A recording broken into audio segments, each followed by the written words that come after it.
accounts 33 டேய் இதுல பாரு 25 எடுத்துக்கறேன் ஜஸ்ட் பாஸ் வந்துருச்சுடா फ्रेंड्स ரிசல்ட் வந்துருச்சு பையன் இப்ப பாஸா ஃபெயிலான்னு இப்ப பார்க்க போறோம் டேய் நம்பர் போடு அண்ணா ஒரு நிமிஷம் இருனா அண்ணா எங்கடா ஐயா பாஸ் 304 மார்க் என்னங்கறா ஐயோ சாமி வேற டேய் கூட்னு போங்கடா கோவத்துல போட்ற போற நீ என்ன கதை என்னன்னு தெரியலையே எல்லாம் அவன் பாத்துப்பா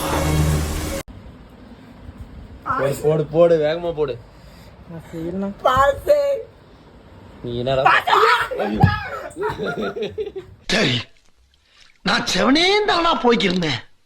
யாரு வம்பு தும்புக்காச்சும் போனனா மென்டல் டார்ச்சர்ல நீ எதனா எசக புசகா பண்ணிட்டு போய் உள்ள உட்கார்ந்தில டேய் அக்கௌண்ட்ஸ் 33 டேய் இதுல பாரு 25 எடுத்துக்கறேன் ஜஸ்ட் பாஸ் டேய் நினைக்காத சப்ஜெக்ட்ல மார்க் எடுத்துக்கறேன் டான்ஸ் சப்ஜெக்ட்ல ஐயோ நான் என்ன பண்றது என்ன எங்க அம்மா கொஞ்சம் சொல்லிக்கிறேன் என்னன்னா நான் ஃபெயில்னு சொல்லி அவங்க வேற எதேதானே சொல்லிட்டு இருக்கறேன் என்னடா இவன் பாஸ் ஆகி போய்ட்டான்